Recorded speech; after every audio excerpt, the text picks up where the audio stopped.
बड़ी अच्छी चर्चा चल रही थी। विश्राम की सभा है। आइए थोड़ी सी बात देखते हुए हम राम जी को अपने जीवन के हृदय के सिंहासन में राजा के रूप में देखें। थोड़ी सी बात करूं मैं। राम जी की 3 यात्राएं हुई हैं 3 नगरों की। राम जी की पूरे जीवन में 3 नगरों की यात्रा। एक बार अयोध्या से जनकपुर गए हैं और दूसरी बार अयोध्या से चित्रकूट गए हैं और तीसरी बार पंचवटी से लंका गए हैं। ये 3 यात्राएं 3 नारी पात्रों के कारण हुई है। ताड़का अगर न होती तो राम जी को विश्वामित्र जी के साथ न जाना पड़ता, जनकपुर न पहुंचते। मंथरा अगर न होती तो राम जी अयोध्या से चित्रकूट न जाते। अशोकनखा अगर न होती तो राम जी पंचवटी से लंका न पहुंचते। ध्यान से समझेंगे 3 नारी क्या है, उसका उपाय क्या है। जब तक तीनों नारी, ये कोई नारियां, ये माताएं नहीं है, ये तो सीता, सावित्री, गार्गी, मैत्रेयी, अनुसुईया जी की तरह है, कौशल्या जी की तरह है। ये 3 नारी पात्र क्या है। हमारे जीवन में भी विचलन 3 नारी पात्रों के कारण होता है। ताड़का क्या है। विश्वामित्र जी राम जी को लिवाते जा रहे थे, यज्ञ की रक्षा कर देंगे। गोस्वामी जी महाराज लिखते हैं, चले जात मुनि दीन दिखाई, सुन ताड़का क्रोध करिधाई। ताड़का क्या है। क्रोध करिधाई। हमारे जीवन में जो क्रोध की वृत्ति है वही ताड़का है। जब इतना कहीं से क्रोध आ जाए कि हम अपनी सामान्य स्थिति से विचलित हो जाएं, इधर उधर हट जाएं, तो इसका मतलब ताड़का के कारण राम जी अयोध्या से पहुंचे। और दूसरी है शूर्पणखा, जो अभी बेटी आस्था जिनकी चर्चा कर रहे थे। शूर्पणखा क्या है।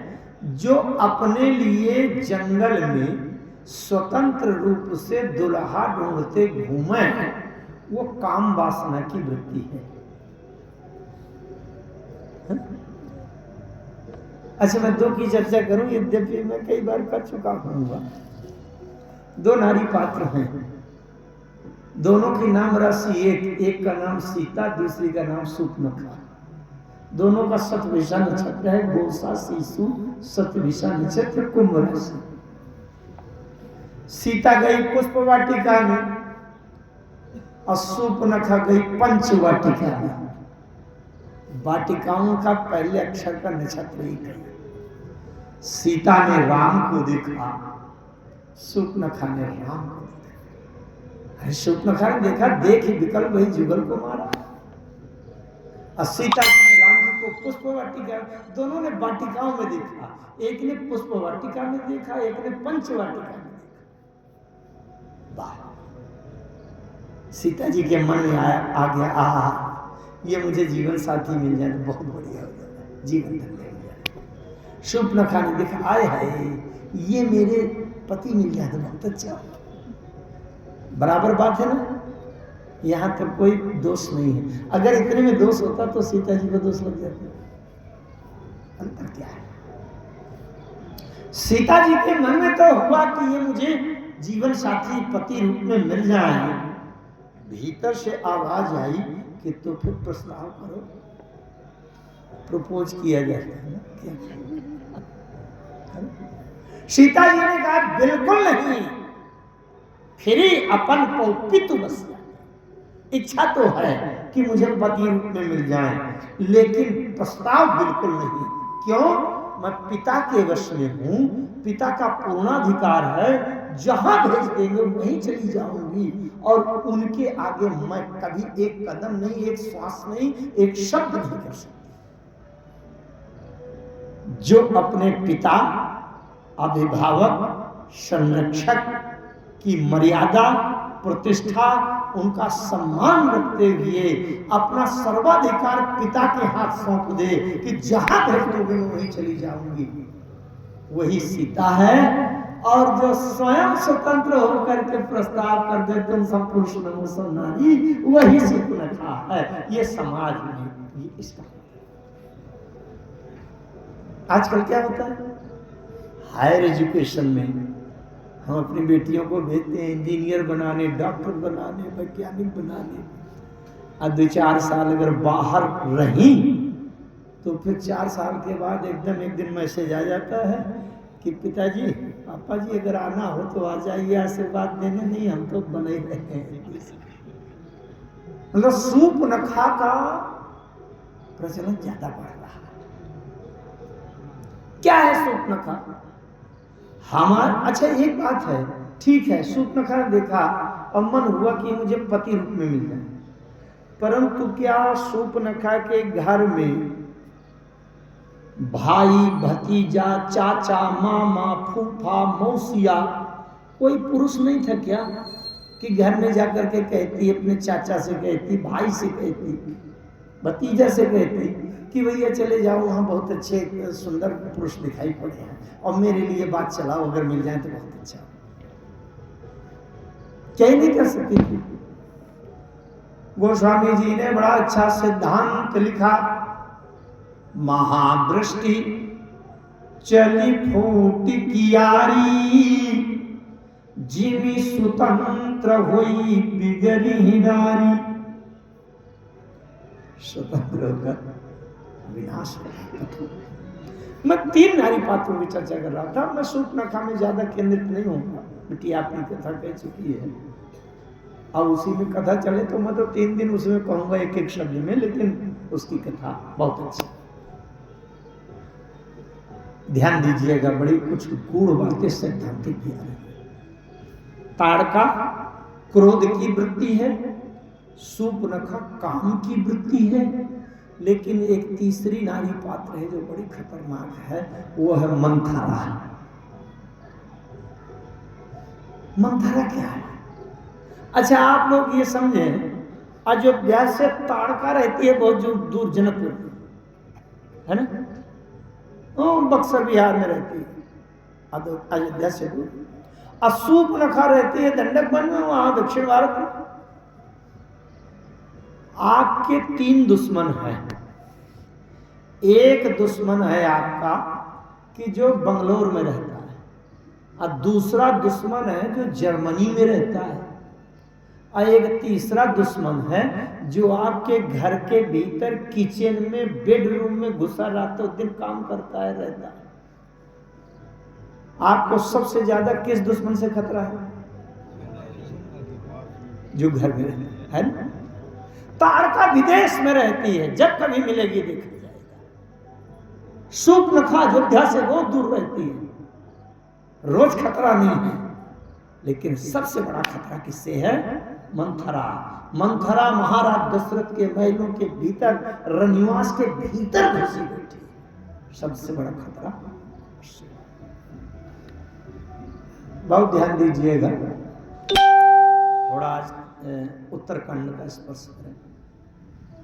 3 शत्रु हमारे माने गए, काम, क्रोध और क्रोध, लेकिन तीनों में समानता नहीं है, छोटे बड़े हैं। काम बात का फलो भय पारा, अक्रोध पित्त नित छाती जारा। काम, क्रोध, लोभ। गोस्वामी जी ने काम को अपारा नहीं लिखा, काम अपार नहीं होता है। कोई व्यक्ति कामी है, काम का व्यवहार बहुत अच्छा लगता है, लेकिन उसको इतनी सुविधा दे दी जाए, रातों दिन उसी में डूबे रहो, डूबे रहो, डूबे रहो, कब तक भोग करोगे उसका? 2 घंटा, 4 घंटा, 10 दिन, रात भर, दिन भर, 10 दिन।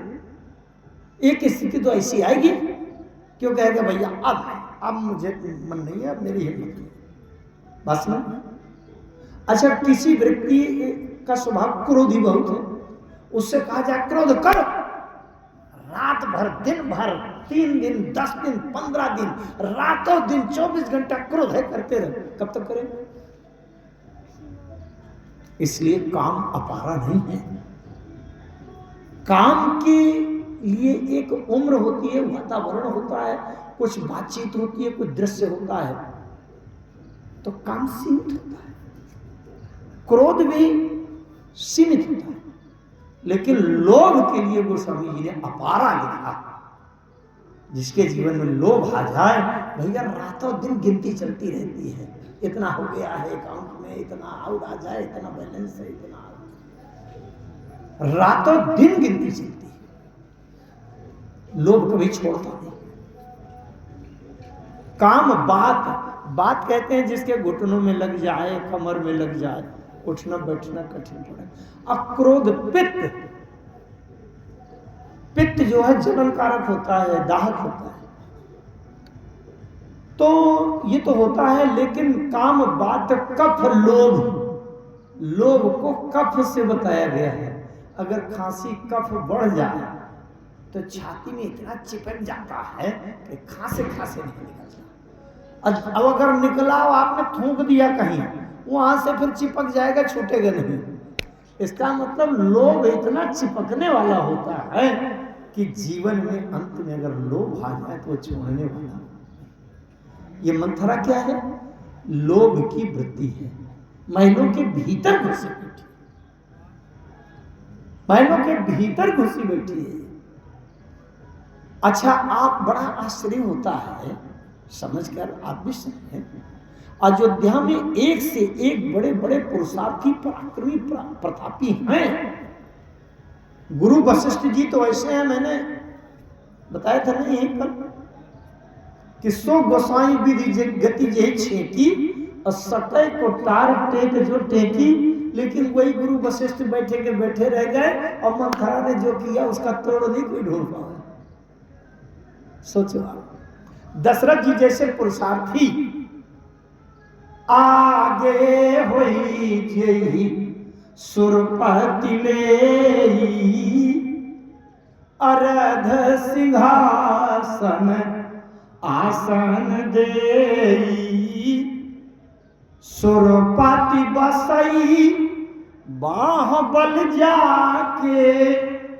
इंद्र अपने इंद्रासन में दशरथ जी के भुजाओं के बल के भरोसे बैठते थे कि कोई चिंता नहीं, अगर खतरा होगा दशरथ जी को बुला लूंगा। ऐसे दशरथ जी बैठे के बैठे। अरे और तो राम जी तो सर्वसमर्थ ब्रह्म पर ब्रह्म है ना, सब कुछ कर सकते हैं। और इन सबसे ज्यादा कहूं तो लक्ष्मण जी, राम जी के मान सम्मान प्रतिष्ठा में जरा सा भी आंच लगने वाला एक और शब्द किसी का निकल जाए, लक्ष्मण जी छोड़ने वाले नहीं हैं। चाहे वो भगवान के अवतार परशुराम जी हों, और चाहे ज्ञानी जनक हों, और चाहे वो पिता दशरथ हों, और चाहे राम जी के प्राण प्रिय भैया भारत क्यों न हो, सबके लिए खड़े हैं। राम जी का वो नुकसान नहीं सहन कर सकते। अब वो लक्ष्मण जी भी अयोध्या में बैठे हैं और मंथरा ने षड्यंत्र के खेल घुमा दिए, सब कुछ नहीं कर पाए। मंथरा क्या है? लोभ की वृत्ति है, लोभ की वृत्ति है। अलोभ सदैव हृदय के भीतर होता है। काम कहाँ होता है? क्रोध कहाँ होता है? लोभ कहाँ होता है? वो थोड़ा बात बहुत गहरी हो जाएगी। अंतःकरण चतुष्टय में काम सदैव मन में होता है, इसलिए उसको मनोज कहते हैं। मन जाएगा, मन से उत्पत्ति होती है। मन सिज कहते हैं, मनस माने मन से जन्म होता है। काम की उत्पत्ति मन से होती है और लोभ की उत्पत्ति बुद्धि से होती है, क्रोध की उत्पत्ति अहंकार से होती है। बात समझिए, हमारे जीवन में अंतर्वृत्तियों में बुद्धि सबसे अधिक है। मनसस्तु परा बुद्धि, बुद्धियो हो पर तस्तु साह। मन की आगे बुद्धि, बुद्धि की आगे आत्मा। चलिए ये भाषा नहीं करना, कठिन हो जाएगी। लेकिन अच्छा एक बात बताइए, ये बताइए कहाँ जाएगा, कब निकलेगा? कहीं निकलेगा? मैं सत्य कहता हूँ, इस जीवन में जो थोड़ा सा मैं जान पाया हूँ, समझ पाया हूँ, उसका केवल 40% ही निकाल पाता हूँ, उसके आगे नहीं निकालता। उसके आगे निकालता हूँ तो पागल हो जाऊंगा मैं स्वयं। लेकिन इस समझना बहुत जरूरी है। अच्छा, एक बात ध्यान दीजिएगा, अभी हमारी बिटिया आस्था शुक्नखा पर बात कर रही थी, मैं थोड़ा मंथरा पर बात कर। इनका उपाय क्या है? क्रोध की वृत्ति है ताड़का, तो क्रोध के ऊपर प्रहार किया राम जी ने। राम जी कौन है? सानुज सीय समेत प्रभु राजत परन कुटीर, भगति ज्ञान वैराग्य जनु सोहत धरेश्वरी। राम जी ज्ञान है, राम जी का धनुष विज्ञान है, बर विज्ञान कठिन को दंडा। राम जी का जो धनुष है विज्ञान है, और राम जी के जो बाण है वो ज्ञान है। संयम निम श्री मुखनाना। विज्ञान के धनुष से जब ज्ञान का बाण छूटा तो क्रोध की ताड़का नष्ट हुई। दो में एक बात की स्थिति हो सकती है, दोनों एक साथ नहीं सकते। अगर ज्ञान होगा तो क्रोध नहीं आ सकता, अब क्रोध आ गया है तो फिर ज्ञान नहीं रह सकता। क्रोध की द्वैत बुद्धि बिनु, अद्वैत की बिनु अज्ञान। द्वैत के बिना क्रोध नहीं आ सकता, अद्वैत अगर आया है तो ज्ञान नहीं। द्वैत के बिनु अज्ञान, अज्ञान के बिना द्वैत नहीं हो सकता। चलिए बहुत कठिन भी ना हो, मुझे बार बार संभालना पड़ता है, अपने को लौटाना पड़ता है, कोई बात नहीं। राम जी ज्ञान है, इसलिए राम जी ने क्रोध की वृत्ति ताड़का पर प्रहार कर दिया। शूर्पणखा काम वासना, काम वासना के ऊपर राम का नियंत्रण नहीं। लक्ष्मण जी के पास क्यों भेजा? काम का सामना राम नहीं कर पाते। शंकर जी के ऊपर कामदेव ने एक बार आक्रमण किया, नारद जी के ऊपर कामदेव ने एक बार आक्रमण किया, लेकिन राम जी के ऊपर कामदेव ने 2 बार आक्रमण किया। मानस एक बार पुष्प वाटिका में किया और दूसरी बार पंच वाटिका में किया। राम जी के ऊपर कामदेव आक्रमण करने लगा। कंकन किंकिनी नूपुर ध्वनि सुनी, कहत लखन सन राम हृदय गुनी। मानहु मदन, मदन माने काम। मानहु मदन दुंदुभी दीनी, मनसारीश्वर विजय चाहती। राम जी ने तुरंत लक्ष्मण को सावधान, क्यों सावधान किया? लक्ष्मण को क्यों सावधान किया? लक्ष्मण वैराग्य है। योद्धा जब अपने शत्रु से युद्ध करता है तो भैया अपने शत्रु के ऊपर प्रहार करे, ये तो बात की बात है, लेकिन शत्रु ने तलवार प्रहार किया है तो उसके प्रहार से बचे, उसके लिए ढाल की बहुत आवश्यकता है। पहले तो ढाल लगाओ, स्वयं बचो, बाद में तो प्रहार। लक्ष्मण क्या है? ढाल है। विरति चर्म असि ज्ञान मद, लोभ मोह हरि कुमारी। विरति माने वैराग्य, वैराग्य ढाल है। लक्ष्मण वैराग्य है, वैराग्य ढाल है। राम जी ने लक्ष्मण से कहा, लक्ष्मण सुनो जल्दी देखो। अब आगे वाले उसमें पंचवाटिका दंडकारण्य में बताऊं, ये 2 जगह काम ने आक्रमण क्यों किया?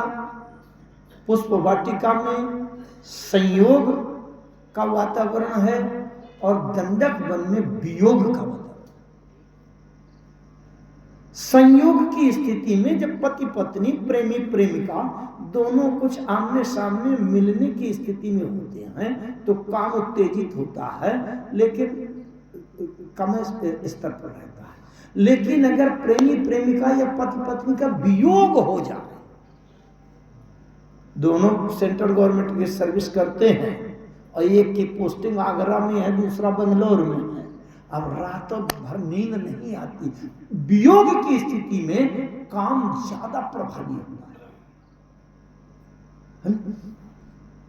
तो पुष्प वाटिका में लक्ष्मण आगे कामदेव हो गए, लेकिन जब सीता का हरण हुआ और राम जी सीता के वियोग में पागल जैसे होने लगे, और एक कामदेव ने कहा बहुत अच्छा अवसर है, यहां पर आक्रमण कर दिया जाए, अब राम के ऊपर काम का प्रभाव आ जाएगा।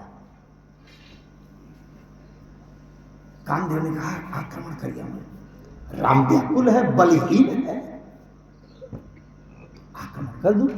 लेकिन बुद्धिमान शत्रु जो आक्रामक है वो बुद्धिमान अगर होगा तो एकदम से नहीं करेगा, पहले चुपचाप अपना गुप्तचर भेजेगा, जब देखिए कितने लोग बैठे हैं, कहाँ हैं, बंदूक वाले कितने हैं, कि अकेले है कि कैसा है, अब फिर अटैक करता है। कामदेव ने अपने दूत को भेजा जाकर के देख के आओ राम के ऊपर आक्रमण करना ठीक है कि नहीं। बोले देख गयो भ्राता सहित तास दूत सुनी बात, डेरा कीन्हो मनहु तब कटक हटकी मन जात। दूत देखने गया, कामदेव से आकर बताया अरे वहां गुंजाइश नहीं है, राम तो बिल्कुल वियोग में पागल हैं, लेकिन लक्ष्मण ढाल है वैराग्य का, लक्ष्मण अभी भी। ध्यान से समझिए, हमारे जीवन में अगर वैराग्य रहेगा तो काम से हम सुरक्षित रहेंगे। शूर्पणखा आई, राम जी ने लक्ष्मण को संकेत किया, उसमें आता है बरबई रामायण में, वेद नाम कही अंगुरिन खंडी आकाश। ये बरबई रामायण है गोस्वामी, उसमें चिल्लाया है वेद नाम की, चारों वेदों का नाम लिया, सामवेद, ऋग्वेद, यजुर्वेद, अथर्ववेद, और अंगुरिन खंड आकाश। देखिए ऐसे आकाश में करके ये उंगली कर दी, हो गई बात। क्या बात हुई? वेदों का नाम कहा। वेदों को कहते हैं श्रुति, अश्रुति माने आकाश में स्वर्गलोक है, और स्वर्गलोक को कहते हैं नाक, मही पाताल नाक जस व्यापा। सपने हुए भिखारी नृप रंक नाक पति हुए। अब अंगुरिन खंडी ऐसे उंगली से कर दिया, दोनों साफ करो। अच्छा, साफ करने का मतलब क्या? श्रुति माने जो शास्त्रों की मर्यादा को न सुने। कान शब्द का अर्थ क्या होता है? ते कछु कान न कीन कुटिल प्रबोधि कुबरी। कान क्या है? कोलाहल सुनसी सकानी, सखी लवाई गई जहां रानी। ये सकानी क्या है? ते कछु कान न कीन, ये क्या है? कान माने ध्यान देना, कान माने ध्यान देना।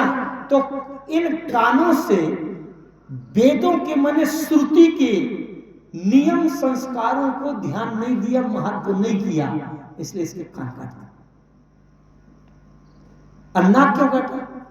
नाक कहते हैं स्वर्गलोक।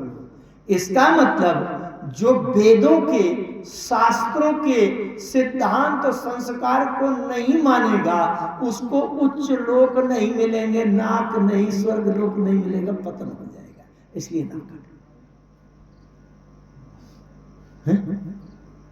अच्छा, लक्ष्मण अति लाघव सो नाक कान की रूपी कोई। इसका मतलब क्या है? काम वासना जब जागे है तो वैराग्य का लक्ष्मण उसको विरूप कर देता है। अभी बड़ी अच्छी बात चल रही थी, गई लक्ष्मण रिपु भगनी जानी, प्रभु बिलो की बोले मृत। वो अर्थ सब नहीं करूंगा, बहुत लंबा विस्तारित, लेकिन एक बात कहूंगा कि लक्ष्य, अच्छा शूर्पणखा गई राम जी के पास गई, तो ऐसे गई, राम जी बैठे हैं और शूर्पणखा ने प्रस्ताव किया, तो राम जी सीता जी की ओर देख रहे हैं। सीता ही चितई कही प्रभु बाबा। और जब लक्ष्मण जी के पास गई तो लक्ष्मण जी प्रभु बिलो की बोले मृदुबानी। ये शूर्पणखा ने कहा देखते नहीं, इतना अच्छा ब्यूटी पार्लर से ना मेकअप करके रंग रोगन डेंट पेंट करके आई हूँ, इसीलिए आई हूँ कि एक नजर तो डालो। न राम देखने को तैयार है, न लक्ष्मण देख रहे हैं मुझे। राम जी सीता की ओर देख रहे हैं और लक्ष्मण राम जी की ओर देख रहे हैं।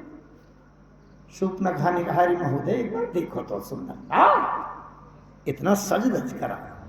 लक्ष्मण जी ने कहा देवी इसीलिए तो मैं देख नहीं रहा कि इतना मेकअप करा के आई हो, कुछ देर तो टिक जाए, नहीं मैं जैसे देखूंगा सब बह जाएगा तुम्हारा नाक काट करते। लक्ष्मण को क्या शक्ति। मेरे कहने का तात्पर्य यह है, जब हमारे जीवन में काम वासना अनियंत्रित होने लगे तो वैराग्य उसका रूप बिगाड़ देता है, सब बनावटी सौंदर्य। लेकिन सबसे कठिन बात क्या है? अच्छा रामचरितमानस में सबसे बहादुर कौन, सबसे वीर कौन? ब्रह्म के 4 रूप हैं मानस में, राम, लक्ष्मण, भरत और शत्रुघ्न। गोस्वामी जी महाराज जब बालकांड में वंदना करते हैं किसी की, तो हम सब लोग मिलकर गोस्वामी जी से पूछा करते हैं ये पात्र आपको वंदनीय क्यों लगा, इसमें कौन से विशेष गुण हैं, क्या विशेषण है, आखिर इसको क्यों इतना मानते हैं कि आप वंदना करें? तो गोस्वामी जी उसी पंक्ति में आधे भाग में उसकी विशेषता बता देते। जैसे बंदो लक्ष्मण पद जल जाता, लक्ष्मण जी की वंदना किया। हम लोगों ने पूछा महाराज ये बताइए कि लक्ष्मण जी आपको वंदनीय क्यों लगते हैं? तो गोस्वामी जी कहते हैं लक्ष्मण इसलिए वंदनीय है कि लक्ष्मण ठंडे बहुत है। लिखा है? गोस्वामी जी कहते हैं लक्ष्मण ठंडे बहुत है। पहले शब्द देखिए आप, बंदम लक्ष्मण पद जल जाता तो शीतल, शीतल माने ठंडे बहुत। अच्छा लक्ष्मण जी किसको किसको ठंडे बहुत लगते हैं? बहुत ठंडे। चलिए इसकी चर्चा फिर कभी करेंगे, अभी मैं थोड़ा आगे चल रहा हूं। लक्ष्मण जी ठंडे हैं, जबकि शंकर जी कहते हैं सुन गिरजा क्रोधानल जासु और जारे भुवन चारित से आंसू। लेकिन गोस्वामी जी कहते हैं ठंडे बहुत हैं, उसमें भी रहस्य बड़ा। अच्छा जब शत्रुघ्न जी की प्रार्थना किया, वंदना किया, रिपुसूदन पद कमल नमामि। अब गोस्वामी जी से हमने पूछा कि शत्रुघ्न जी में क्या विशेषता है कि आप उनके चरणों की वंदना कर रहे हैं? गोस्वामी जी कहते हैं वीर बहुत है। लक्ष्मण को वीर नहीं लिखा, भरत जी को वीर नहीं लिखा, राम जी को वीर नहीं लिखा, शत्रुघ्न जी को कहते हैं वीर बहुत है। सूर सुशील, सूर पहला शब्द है सूर, बहादुर बहुत है। शत्रुघ्न जी की बहादुरी आपने देखा कभी? राम जी ने तो रावण को मुकर्ण को मारा, लक्ष्मण जी ने मेघनाद को मारा, और भरत जी ने एक बार धोखे से बाण चलाया और बिना नोक का चलाया, हनुमान जी को टपका दिया, बहादुरी सिद्ध हो गई। लेकिन शत्रुघ्न जी वीर वास्तव में बहुत। रावण को मारने में देर क्यों हुई थी? इसलिए कि राम जी जब माला जपते थे तो किसी दिन किसी ने सुना कि कौन सा मंत्र जपते हैं, तो राम जी जप क्या रहे थे कि जग जप राम राम जप जे ही भारत सरिस, भारत का नाम जप रहे थे। अब भारत का नाम जपने से क्या होता है? विश्व भरण पोषण कर जोई ताकर नाम भारत यश होई, तो पोषण हो रहा था। अरे उनका पूजा अनुष्ठान गलत कर रहे हैं, मंत्र गलत जप रहे हैं। क्या जपना चाहिए था? बोले जाके सुमिरन तेरी पुनासा, नाम शत्रुघ्न वेद प्रकाशा। अरे राम जी कुछ ना करते, शत्रुघ्न शत्रुघ्न शत्रुघ्न का माला जपते अपने आप में मर जाते। बहादुर कौन से दू। एक बात विशेषता हो देखिए, रामचरितमानस में शत्रुघ्न जी कभी बोले नहीं, पूरी मानस में कहीं बोले नहीं। राम रावण जब युद्ध हो रहा था तो उस समय रावण कह रहा था कि आज बयर सब ले निबाही, जोरन भूप भाजी नहीं जाई। और पर्यो कठिन रावण के पाले।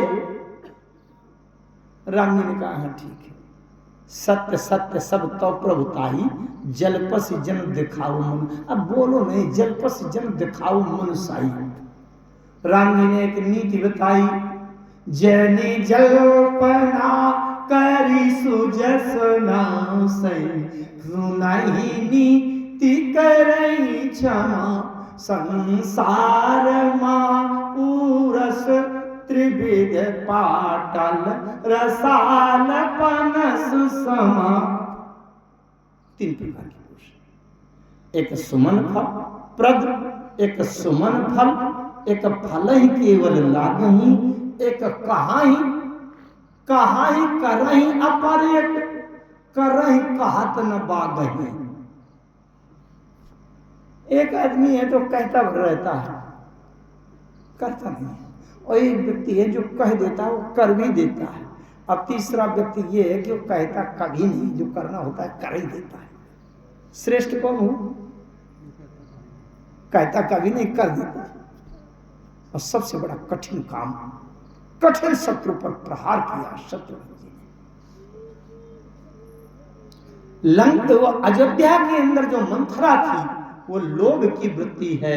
उसने कैकेयी जी से कहा आज रात का मौका है, और आज रात अगर चूक गई तो पूरा अयोध्या का राज्य चला जाएगा दूसरे हाथ।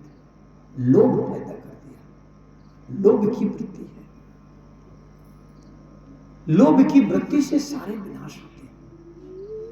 अच्छा तो ना देखिए, एक बात बताऊं, ज्ञानी को ज्ञान खूब हो जाएगा पर लोभ नहीं जाता, ध्यान दीजिएगा। वैराग्य हो जाए, रूप की सुंदरता से भी बच जाए तो भी लोभ नहीं जाता। लोभ न राम जी कुछ कर पाए, मंथरा ने जो षड्यंत्र किया सब उसी के अनुसार नाच गए। क्यों? क्योंकि शत्रुघ्न जी नहीं थी। अच्छा मंथरा है क्या, थोड़ा सा इसमें चर्चा करें। राम नाम में 2 अक्षर है, रा और मा। रा ब्रह्म है और मां जीव है।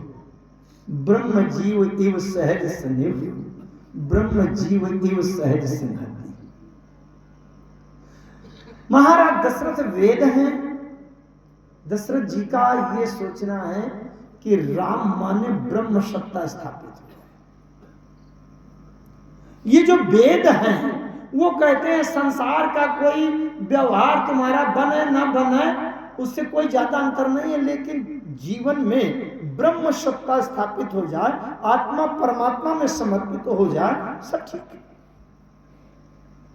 लेकिन संसार का जो व्यक्ति है वो कहता है भैया ब्रह्म ज्ञान तो बाद में आएगा, पहले घर गृहस्थी, अपने शरीर जीवन की सुविधाएं, व्यवहार ये तो ठीक बने।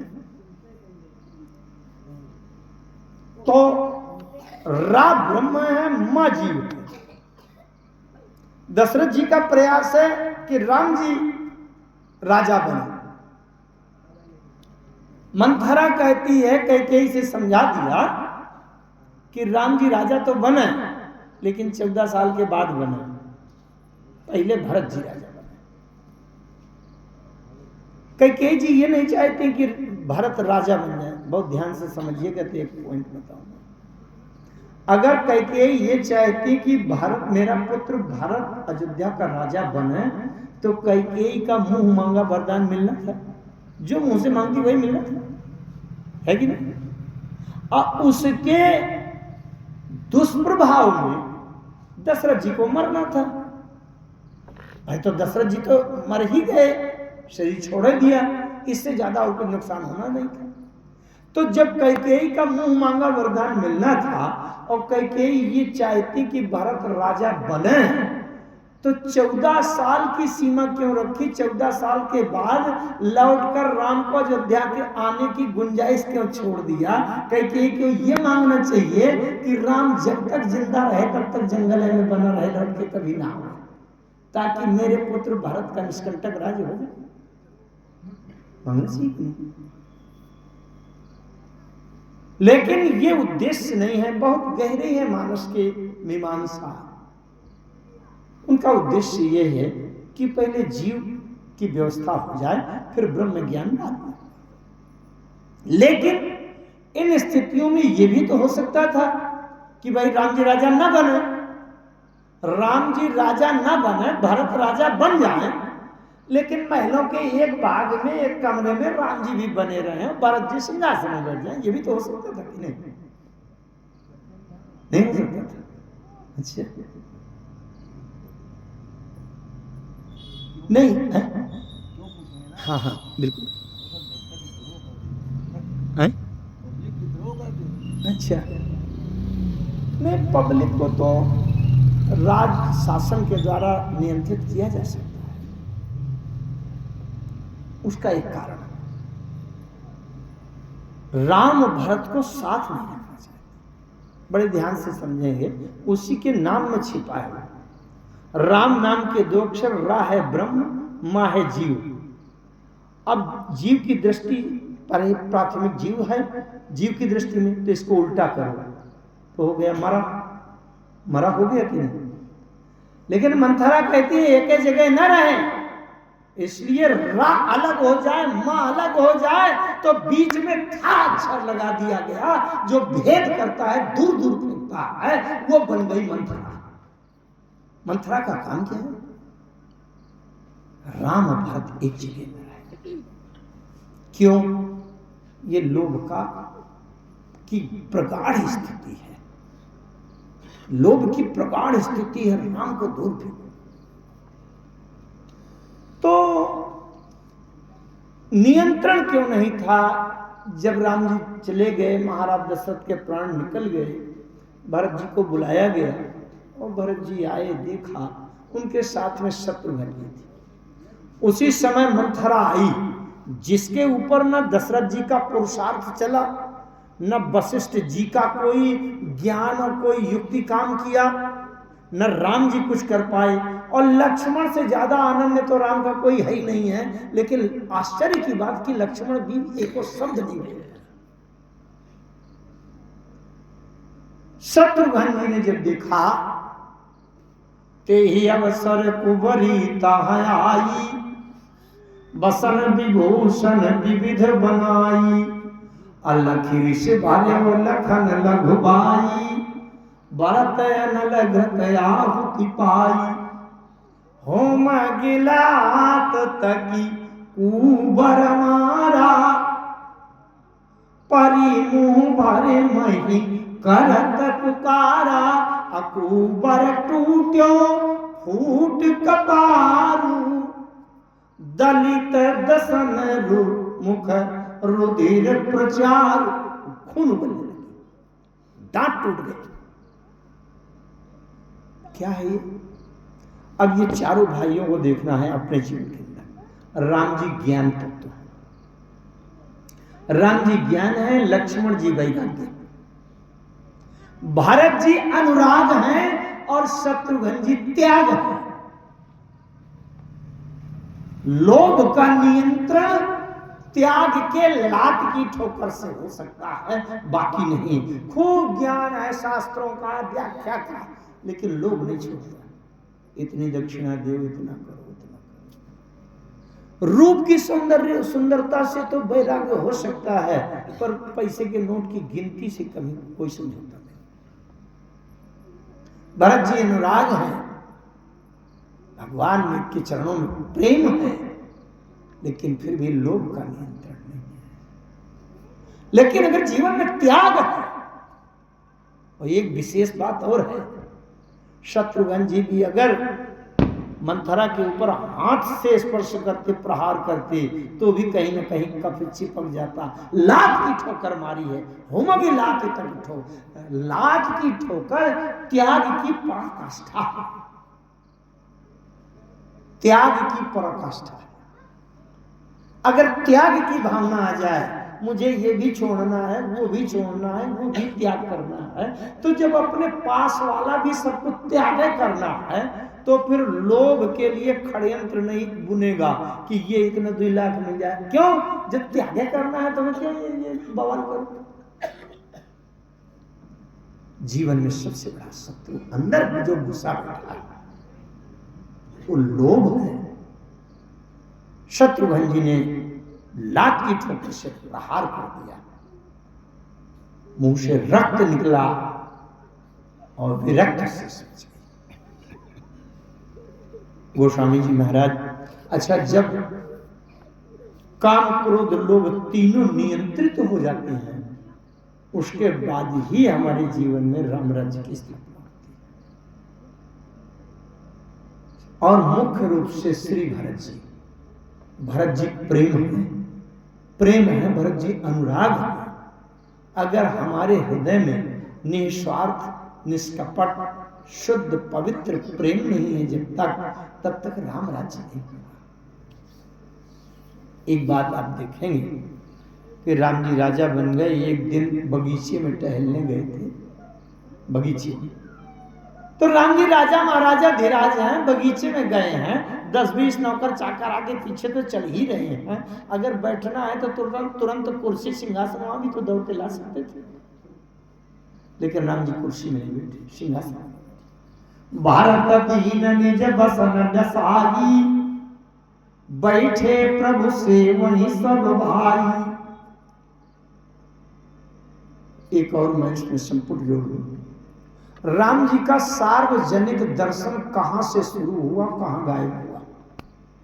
मानस में पढ़ा है कभी? राम जी का सार्वजनिक दर्शन कहां से शुरू हुआ और कहां गायब हुआ? वैसे तो राम जी प्रकट हुए कौशल्या जी के गर्भगृह में, भय प्रकट कृपाला दीन दिया, लेकिन वो सार्वजनिक नहीं था, वो केवल कौशल्या हितकारी, एक कौशल्या भर के हितकारी थे। सार्वजनिक दर्शन कहां से? व्यापक ब्रह्म निरंजन, निर्गुण विगत विनोद, सो अज प्रेम भगति बस कौशल्या के गोद। कौशल्या की गोद से राम जी का दर्शन प्रारंभ हुआ। ये कौशल्या की गोद क्या है? सो अज प्रेम भगति, इसका मतलब प्रेम की गोद से राम जी प्रकट हुए। और राम जी का सार्वजनिक दर्शन कहां से गायब हुआ है? ध्यान दिया करिए, चाहे ये चर्चा चल आ गई। भारत दीन निज बसन दसाई, अब बैठे प्रभु से वही सब भाई। मारुत सुत तब मारुत करई, पुलक वपुस लोचन जल भरई। हरण सकल श्रम प्रभु श्रम पाई। बस यहीं तक दर्शन मिला है और यहां से गायब। इसका मतलब राम जी प्रेम भक्ति कौशल्या के गोद से प्रकट हुए और भरत जी के वस्त्र में गायब हो गए, छुप गए, लुप्त हो गए। अब हम अगर राम को पाना चाहते हैं, ढूंढना चाहते हैं, तो जहां पर गायब हुए हैं वहीं ढूंढना चाहिए। अरे घड़ी हमारी यहां गिर गई है, अब आप ढूंढो कानपुर अवस्था में जाके, कैसे मिलेगी? तो राम जी कहां से छुपे? भरत जी के वस्त्रों में। भरत दीन निज बसन दसाई, बैठे प्रभु से भरत जी का वस्त्र क्या है? भरत जी क्या है? भारत कहीं कहीं सराही सराही, राम प्रेम मूर्ति तनवाही। तुम तो भरत मोर मत एहू धरे देह जन राम सनेहू। राम जी का जो प्रेम है वो स्वयं रूप बनाकर भरत के रूप में आ गया। भरत जी क्या है? प्रेम है। प्रेम के वस्त्रों में छिप गए, प्रेम की गोद से राम जी प्रकट हुए और प्रेम के वस्त्रों में छुप गए, गायब हो गए। अब अगर हम राम जी को पाना चाहते हैं तो हमें प्रेम में ही खोज करना चाहिए। बिना प्रेम के राम जी कभी मिल ही नहीं सकते। राम राज्य बिना भरत जी के नहीं हो सकता, क्योंकि भरत जी अनुराग है, प्रेम है, निस्वार्थ प्रेम है, बिना चालाकी चतुराई के प्रेम है। वहां केवल प्रेम है और कुछ नहीं।